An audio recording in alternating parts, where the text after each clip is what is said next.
आइए आज हम लोग कैश फ्लो स्टार्ट करेंगे। याद रखिएगा, कैश फ्लो बहुत अच्छा इम्पोर्टेंट चैप्टर है और एग्ज़ाम में कलकत्ता यूनिवर्सिटी के अंदर में कैश फ्लो और फंड फ्लो में और देता है मैक्सिमम टाइम।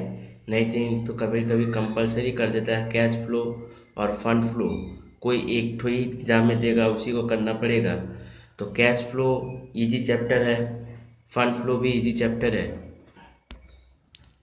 पर ये इजी चैप्टर उनके लिए ही होगा जो चैप्टर को ठीक से समझेंगे और हर टॉपिक को ठीक से देखेंगे और समझेंगे।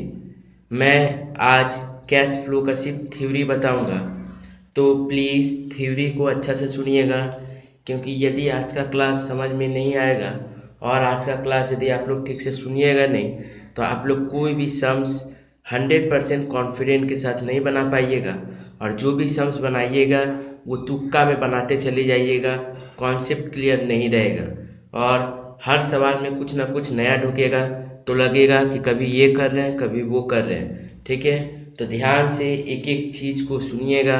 तो पहले कैश फ्लो होता क्या है वो हम लोग जानते हैं। देखिए, कैश फ्लो का मतलब क्या होता है। कैश फ्लो स्टेटमेंट,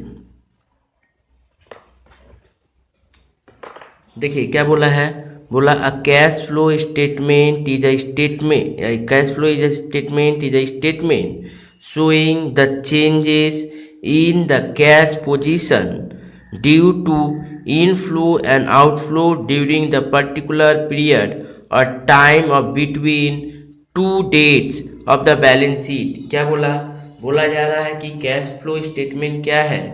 ये एक तरह का स्टेटमेंट है, बी केयरफुल, ये अकाउंट नहीं है, ये क्या है, स्टेटमेंट है जो क्या दिखाता है, changes in the cash position. Cash position का मतलब कैश आया या फिर गया, क्योंकि जब भी हम लोग कैश फ्लो का वर्ड बोलेंगे तो इसमें कैश दो टाइप का होता है, एक इनफ्लो और आउटफ्लो।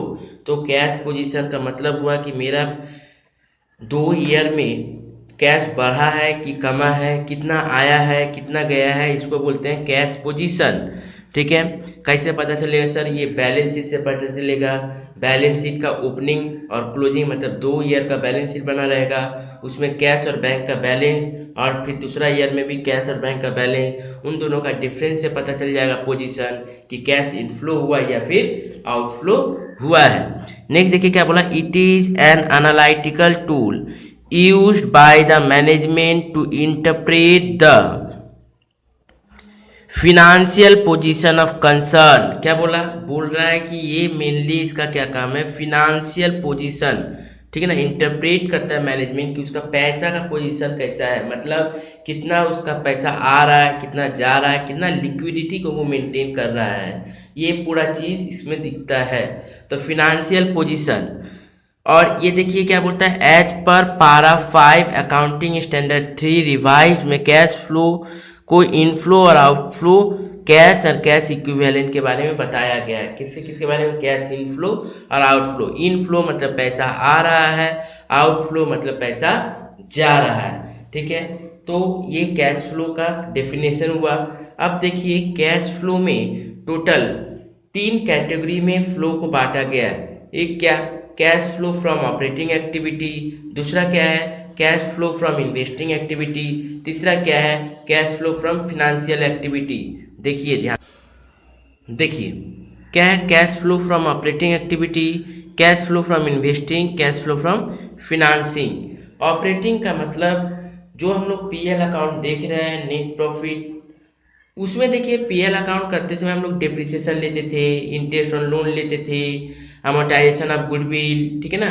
तो ये सब जो इनकम में इससे जो एक्सपेंसेस दिखाते थे, प्रोविजन दिखाते थे, तो ये सब जो एक्सपेंसेस है इसमें क्या कैश का कोई लेन देन होता था क्या, नहीं होता था। तो ऑपरेटिंग एक्टिविटी में हम लोग को इसका काम करना पड़ेगा यदि इनडायरेक्ट मेथड से करेंगे तो।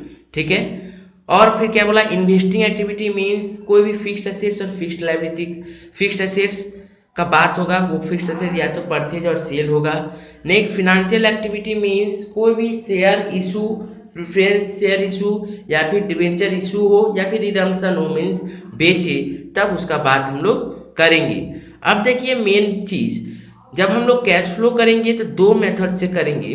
कैश फ्लो का मेथड होता है एक डायरेक्ट मेथड, एक होता है इनडायरेक्ट मेथड। देखिए डायरेक्ट मेथड करिए या फिर इनडायरेक्ट मेथड करिए, दोनों में इन्वेस्टिंग एक्टिविटी और फिनेंशियल एक्टिविटी दोनों मोटा मोटी सेम है, पर ऑपरेटिंग एक्टिविटी में दोनों में चेंजेज आ जाता है। पर एक चीज याद रखिएगा, हम लोग एग्जाम में जब सम्स करेंगे तो most of the question indirect method maximum time में ही देता है, ठीक है। तो हम लोग पहले इनडायरेक्ट मेथड ही सीखेंगे, फिर डायरेक्ट मेथड सीखेंगे, ओके। इनडायरेक्ट मेथड मतलब नेट प्रॉफिट का ही आइटम से हम लोग करना पड़ेगा, डायरेक्ट मेथड हम लोग नहीं लेंगे, ठीक है। तो मोटा मोटी एग्जाम में डायरेक्ट मेथड नहीं देता है, इनडायरेक्ट मेथड ही देता है, तो हम लोग पहले इनडायरेक्ट मेथड सीखेंगे। नेक्स्ट आइए, application of cash flow statement किसके किसके ऊपर देखिए ये लागू होता है, AS3 में बोला हुआ है। ये किसके ऊपर होगा, सबसे पहले होगा enterprise having turnover more than 50 crore, जिसके पास 50 करोड़ से ज़्यादा का टर्नओवर हो जाए उसको कैश फ्लो स्टेटमेंट को मेंटेन करना ही पड़ेगा। नेक्स्ट, लिस्टेड कंपनी यदि रहे, देखिए लिस्टेड कंपनी यदि रहे, stock exchange of the board of India में यदि लिस्टेड रहे तो उसको भी क्या करना पड़ेगा, हमके कैश फ्लो स्टेटमेंट बनाना ही पड़ेगा। अब मेन मुद्दा है इनडायरेक्ट मेथड के द्वारा यदि बनाएंगे सर तो फॉर्मेट क्या रहेगा, ठीक है। तो फॉर्मेट हम लोग देखेंगे। देखिए फॉर्मेट को समझना बहुत जरूरी है, फॉर्मेट के बिना कोई भी काम नहीं होगा, ओके। तो फॉर्मेट को हम लोग समझेंगे, ध्यान से देखिए। Format cash flow under indirect method, मैंने बोला था पहले मैं इनडायरेक्ट मेथड ही सिखाऊंगा, तो ध्यान से देखिए। इनडायरेक्ट मेथड मैंने क्या बोला था, कैश फ्लो को 3 भागों में बांटा गया है, 3 कैटेगरी 3 एक्टिविटी में बांटा गया है। एक cash flow from operating activity, एक cash flow from investing activity और एक cash flow from financing activity. तो चलिए आते हैं सबसे पहले cash flow from operating activity.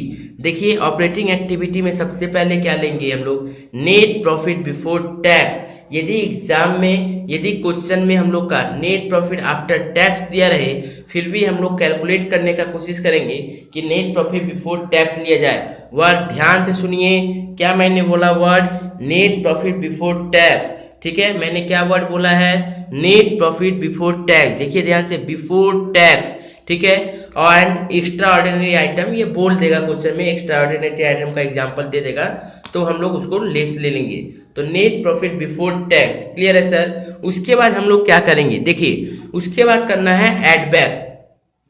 Add back मतलब क्या, हम लोग का जो प्रॉफिट अकाउंट जो बनेगा वो तो PL अकाउंट बन के आएगा, तो उसमें तो हम लोग डिप्रिसिएशन, गुडविल अमोर्टाइजेशन, प्रोविजन बहुत सारा चीज ले लेते हैं, पर वो तो कैश ट्रांजेक्शन नहीं होता। डिप्रिसिएशन का एंट्री क्या मारते हैं आप लोग, लिखते हैं depreciation on assets account debit to assets account, कहीं पे कैश दिखा क्या आपको। प्रोविजन मारते हैं तो कहीं पे भी कैश दिखता है क्या। सैलरी पेड करते हैं तो देखिए वहां पे कैश है, रेंट पेड किए कैश है, ठीक है।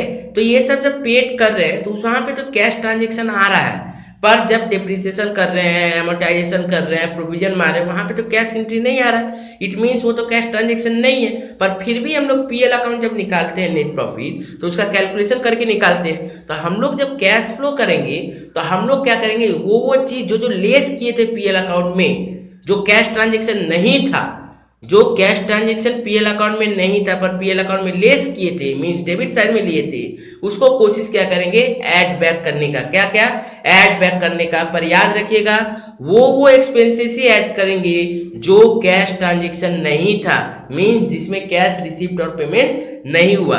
तो देखिए सबसे पहले ऐड बैक में सबसे पहले क्या आएगा सर, डिप्रिसिएशन। सबसे पहले क्या आएगा, कोई भी एसेट्स का डिप्रिसिएशन। ध्यान से देखिए, कोई भी एसेट्स का डिप्रिसिएशन हम लोग पहले यहाँ पे लेंगे, क्लियर है सर। कोई भी एसेट्स का डिप्रिसिएशन लेने के बाद हम लोग क्या करेंगे, सब इनर कॉलम में होगा, ठीक है। पहला कॉलम में देखिए, पहला कॉलम में, सब पहला कॉलम में, ठीक है।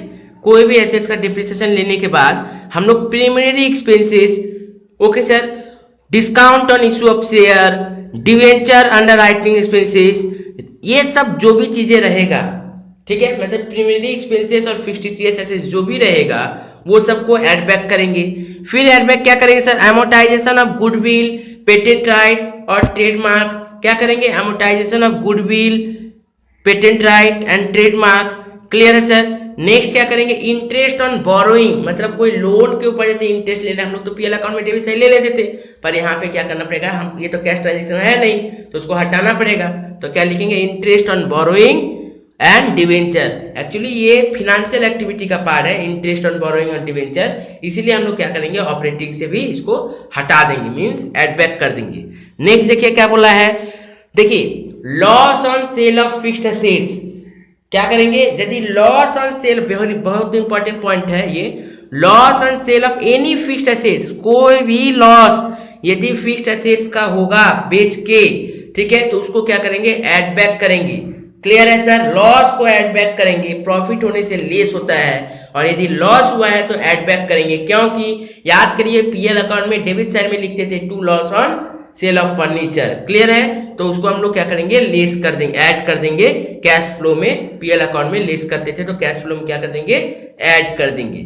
नेक्स्ट देखिए ध्यान से क्या बोला है, premium payable on redemption of preference और डिवेंचर, कोई भी प्रीमियम यदि पेड किया जाएगा, प्रीमियम मैंने याद करिए फोर्थ सेमेस्टर में सिखाया था कि कोई भी यदि, सॉरी फोर्थ सेमेस्टर नहीं, थर्ड में और फिफ्थ में मैंने पढ़ाया था, इन्वेस्टमेंट अकाउंट जब करवा रहा था, और फिफ्थ सेमेस्टर में जब हम लोग कर रहे थे रिडम्पशन ऑफ डिवेंचर, तो हम लोग ने वहां पे डिस्कस किया था कि यदि कोई भी रिडम्पशन के ऊपर यदि प्रीमियम दिया जा रहा है तो उसको लॉस माना जाता है। क्या माना जाता है, तो लॉस माना जाता है। तो वो तो सर कैश ट्रांजेक्शन था नहीं, लॉस मतलब पीएल प्रॉफिट से मेरा हिस्सा कम गया था, तो अब हमको उसको क्या करना पड़ेगा, बढ़ाना पड़ेगा, मींस एड बैक कर देना पड़ेगा। तो मतलब जितना एक्सपेंसेस और लॉस का यदि पार्ट है जो कैश ट्रांजेक्शन नहीं है तो उसको क्या कर देंगे, ऐड कर देंगे। इसीलिए क्या बोल दिया गया है, premium on redemption of preference share, debenture, ये सब चीज। क्लियर है सर। नेक्स्ट आइए,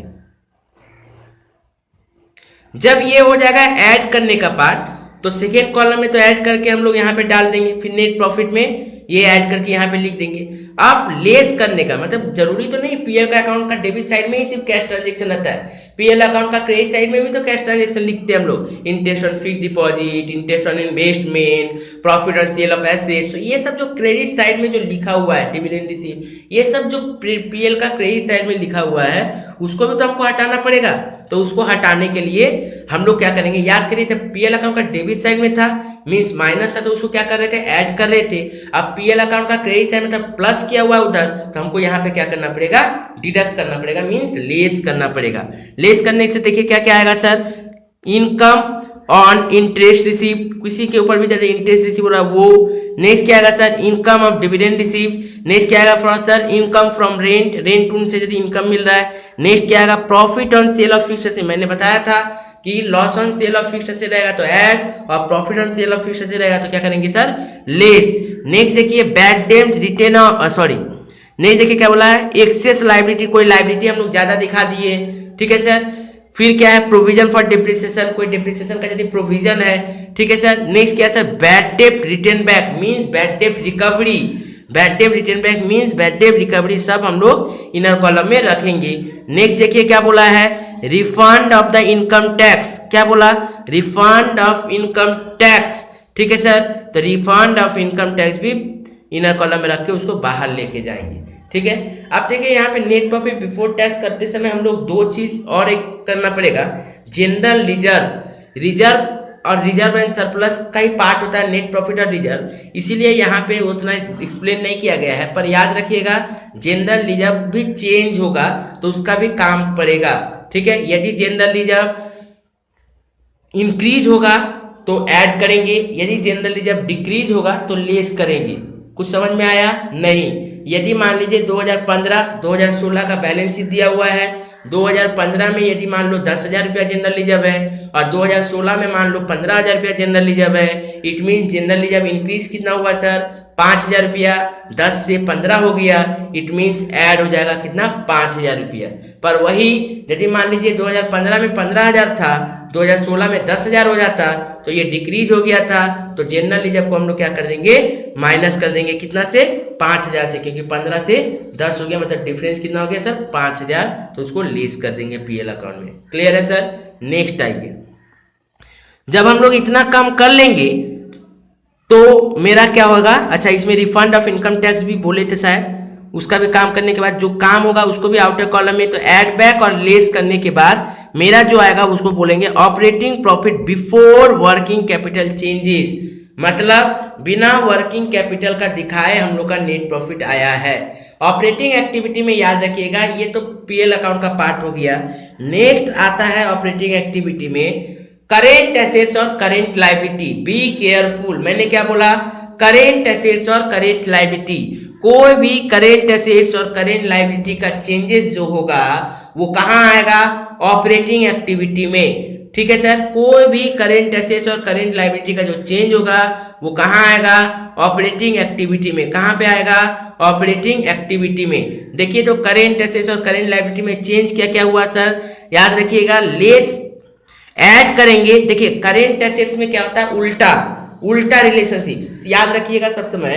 करेंट एसेट्स में उल्टा रिलेशनशिप और करेंट लायबिलिटी में सीधा रिलेशनशिप। मतलब बोलने का अर्थ ये हुआ यदि करेंट एसेट्स बढ़ेगा तो लेस करेंगे, यदि करेंट एसेट्स कमेगा तो ऐड करेंगे। क्या बोले मैंने बोला करेंट एसेट्स के लिए उल्टा होता है, मतलब यदि करेंट एसेट्स बढ़ेगा तो लेस, कमेगा तो ऐड। ठीक है, लेकिन करेंट लायबिलिटी में सीधा, यदि करेंट लायबिलिटी बढ़ा तो ऐड, कमा तो लेस, करेंट लायबिलिटी बढ़ा तो ऐड, कमा तो लेस। ध्यान से सुनिए मैंने क्या बोला, करेंट एसेट्स में डायरेक्ट रिलेशनशिप है और करेंट लायबिलिटी में करेंट एसेट्स में इनडायरेक्ट रिलेशनशिप मींस उल्टा काम होगा, और करेंट लायबिलिटी में क्या है, डायरेक्ट रिलेशनशिप, मतलब जो बोला रहेगा वही। इसका मतलब करेंट एसेट्स यदि बढ़ेगा तो लेस करेंगे, करेंट एसेट्स यदि कमेगा तो ऐड करेंगे। पर करेंट लायबिलिटी में क्या है, करेंट लायबिलिटी यदि बढ़ेगा तो ऐड करेंगे और कमेगा तो लेस करेंगे। ध्यान से देखिए ध्यान से, ऐड में क्या क्या लिए, डिक्रीज इन करेंट एसेट्स, मैंने बोला था करेंट एसेट्स यदि कमेगा तो ऐड, और क्या लिए देखिए increase in current liability means current liability बढ़ा तो ऐड। ठीक है सर, नेक्स्ट देखिए लेस का क्राइटेरिया में क्या लाए हैं, लेस का क्राइटेरिया में आया है interest increase in current asset. मैंने बोला था करेंट एसेट यदि बढ़ जाएगा तो लेस करेंगे, तो increase in current assets. Next देखिए क्या बोला है, decrease in current liability less, मैंने बोला था लायबिलिटी में डायरेक्ट रिलेशनशिप, इसीलिए लायबिलिटी कमा तो उसको भी हम लोग क्या कर दिए, कमा दिए। क्लियर है सर। नेक्स्ट देखिए क्या बोला है, नेक्स्ट बोल रहा है ये जो हो गया मेरा cash generated from operating activity, इसको क्या बोल देंगे हम लोग, cash generated from operating activity. इतना करने के बाद हम लोग इसमें क्या करेंगे, लेस कर देंगे इनकम टैक्स, क्योंकि अभी तक तो नेट प्रॉफिट बिफोर टैक्स ले रहे थे, तो आफ्टर टैक्स करने के लिए हम लोग को क्या करना पड़ेगा, लेस करेंगे इनकम टैक्स। ओके सर, उसके बाद एट लेस करेंगे क्या, यदि कोई भी एक्स्ट्रा ऑर्डिनरी एक्सपेंसेस रहा, कोई भी आइटम रहा तो उसको ऐड ले, यदि इनकम रहा तो लेस, एक्सपेंस रहा तो ऐड, उसको काम करके हम लोग निकाल लेंगे। क्या आएगा, net cash flow from operating activity. Clear है सर, तो ये हुआ net cash flow from operating activity. अब आएंगे हम लोग, तो बोलने का मतलब क्या हुआ कि ऑपरेटिंग एक्टिविटी में जो भी आएगा वो क्या रहेगा, डायरेक्ट पीएल अकाउंट में जो होता था नेट प्रॉफिट का पार्ट, जो कैश ट्रांजेक्शन नहीं है वो सब चीज, और क्या आएगा फिर करेंट एसेट्स और करेंट लायबिलिटी का चेंजेस आएगा। क्लियर है सर, यहां तक हो गया। नेक्स्ट आते हैं हम लोग cash flow from investing activity में। कहां आ गया sir, cash flow from investing activity. अब देखिए इन्वेस्टिंग, सुनिए ध्यान से, इन्वेस्टिंग मैंने बोला था इन्वेस्टिंग एक्टिविटी में क्या क्या आएगा, सेल और परचेज ऑफ फिक्स्ड एसेट्स और इंटरेस्ट रिसीव्ड, डिविडेंड रिसीव, जितना इनकम का चीज है, जो हम लोग बैलेंस शीट के ऊपर जो इंटरेस्ट निकालते थे हम लोग, जितना बैलेंस शीट का एसेट साइड में जो रहता था उसके ऊपर जो हम लोग एसेट साइड में जो इंटरेस्ट निकालते थे, मतलब पीएल अकाउंट का जो क्रेडिट साइड में जो इंटरेस्ट लिखते थे, वो सब चीज जो गेन आइटम है उसको हम लोग क्या करेंगे, यहाँ पे लेंगे। अब ध्यान से समझिए, सुनिए, यदि मान लो कोई फिक्स्ड एसेट्स परचेज करेगा, तो यदि कोई एसेट्स परचेज करेगा तो पैसा आएगा कि जाएगा, सर पैसा जाएगा, क्योंकि कोई भी एसेट्स यदि परचेज करें तो मेरे पास से कैश आउटफ्लो होगा, मींस पैसा जाएगा। तो पैसा यदि जाएगा इट मींस मेरा कैश क्या होगा, नेगेटिव होगा। मतलब परचेज ऑफ एसेट्स यदि रहा तो उसको क्या करेंगे हम लोग, लेस करेंगे। क्या करेंगे सर, लेस करेंगे। क्या करेंगे, लेस करेंगे। परचेज ऑफ फिक्स्ड एसेट यदि रहा तो उसको नेगेटिव में रखेंगे। किस में रखेंगे? नेगेटिव में। वही यदि मान लो कोई ऐसे सेल कर रहे हैं, सेल कर रहे हैं मतलब क्या होगा, हम सेल करेंगे तो मेरे पास पैसा आएगा, मीन्स कैश इनफ्लो होगा। तो यदि कोई ऐसे सेल करेंगे तो उसको ऐड करेंगे। उसको कैसे रखेंगे? पॉजिटिव में। मतलब बोलने का अर्थ हुआ कि यदि कोई फिक्स्ड एसेट्स परचेज करेंगे, यदि कोई फिक्स्ड एसेट सेल करेंगे तो वो कहाँ आएगा? इन्वेस्टिंग एक्टिविटी में आएगा। और यदि फिक्स्ड एसेट परचेज करेंगे तो लेस, और फिक्स्ड एसेट सेल करेंगे तो ऐड। क्लियर है सर? पक्का? ठीक है सर। अब आइए नेक्स्ट देखिए क्या बोला हुआ है। नेक्स्ट देखिए, कोई भी sale of the investment proceeds from sale of investment. मतलब कोई इन्वेस्टमेंट यदि बेचे, सेम कहानी है, इन्वेस्टमेंट यदि बेचे तो क्या हो गया? हमको पैसा आएगा, मतलब हमको प्रॉफिट होगा, ऐड कर देंगे, पैसा इनकम होगा, गेन होगा, कैश इनफ्लो हो रहा है, तो उसको हम लोग क्या करेंगे? ऐड करेंगे। वही यदि हम लोग इन्वेस्टमेंट सेल करते, परचेज कर ले रहे हैं तो मेरे पास से पैसा जाएगा, तो उसको क्या करेंगे? लेस करेंगे। नेक्स्ट देखिए, इंटरेस्ट रिसीव्ड। ठीक है सर, नॉन फाइनेंशियल कंपनी, और ये किसके लिए है? इंटरेस्ट रिसीव किसके लिए ये आएगा इन्वेस्टिंग में? जो फिनेंशियल कंपनी नहीं है, नॉन फाइनेंशियल कंपनी के लिए ये इन्वेस्टमेंट एक्टिविटी में इंटरेस्ट रिसीव्ड आएगा। बार बार सुनिए ध्यान से, नॉन फाइनेंशियल कंपनी जहां है वहीं पे इंटरेस्ट रिसीव इन्वेस्टिंग एक्टिविटी में आएगा, नहीं तो इंटरेस्ट रिसीव इन्वेस्टिंग एक्टिविटी में नहीं आएगा। यदि कंपनी फिनेंशियल एक्टिविटी में, फिनेंशियल कंपनी नहीं है, नॉन फाइनेंशियल कंपनी है, तभी इंटरेस्ट रिसीव्ड और डिविडेंड रिसीव्ड हम लोग लेंगे। इंटरेस्ट रिसीव्ड और डिविडेंड रिसीव किस में लेंगे? इन्वेस्टिंग एक्टिविटी में। लेकिन याद रखें, इंटरेस्ट रिसीव और डिविडेंड रिसीव तभी लेंगे जब फिनेंशियल कंपनी नहीं रहेगा, मींस नॉन फाइनेंशियल कंपनी रहे। Okay sir. देखिए, लेस परचेज ऐसे fix, less purchase of fix asset दे दिया है और लेस परचेज ऑफ इन्वेस्टमेंट भी दे दिया है।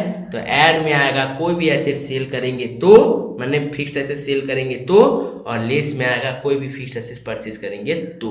और एक्स्ट्रा में क्या रहेगा सर? यदि नॉन फाइनेंशियल कंपनीज है, यदि नॉन फाइनेंशियल कंपनी है तो उसमें एक्स्ट्रा में आएगा इंटरेस्ट रिसीव्ड और डिविडेंड रिसीव। क्लियर है सर? तो ये हो जाएगा मेरा क्या? Net cash flow from investing activity. अब हम लोग चलेंगे किसमें? फिनेंशियल एक्टिविटी में। आइए next, financial activity. Financial activity में ध्यान से देखो क्या बोला हुआ है सर। फिनेंशियल एक्टिविटी में सबसे पहले क्या आएगा? Proceeds from issue of equity share और प्रेफरेंस शेयर। मतलब यदि हम लोग इक्विटी शेयर देखो इशू करेंगे, मतलब मार्केट में छोड़ेंगे, प्रेफरेंस शेयर इशू करेंगे मतलब मार्केट में छोड़ेंगे, तो जैसे ही इशू करेंगे तो मेरे पास तो पैसा आएगा।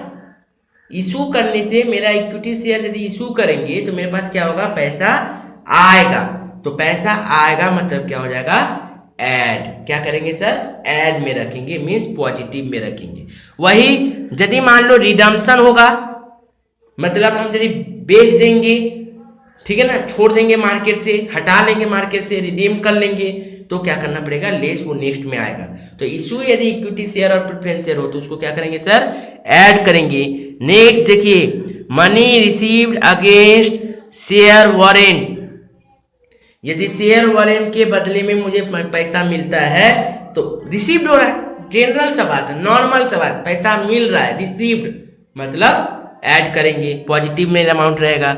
नेक्स्ट देखिए, proceeds from long term borrowing. मतलब डिवेंचर यदि मान लो मार्केट में छोड़ा गया, डिवेंचर यदि बढ़ गया, इंक्रीज हो गया, मतलब प्रोसीड्स हो गया, तो डिवेंचर बढ़ रहा मतलब मेरे पास पैसा आ रहा है, तो पैसा आ रहा है तो इसको भी हम लोग क्या करेंगे? ऐड में रखेंगे, पॉजिटिव आइटम में रखेंगे। क्लियर है सर? पॉजिटिव में आइटम में रखने के बाद नेक्स्ट देखिए क्या आएगा? लेस का आइटम में, लेस आइटम में रहेगा redemption of preference share and debenture.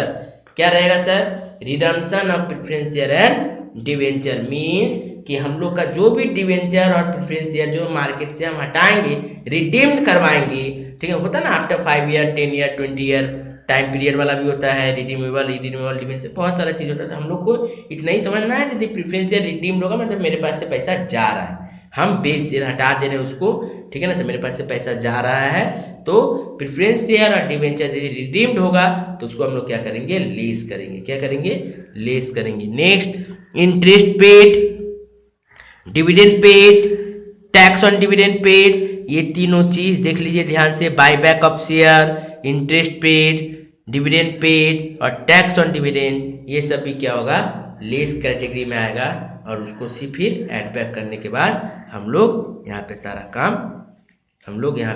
सारा काम कर लेंगे। क्लियर है सर।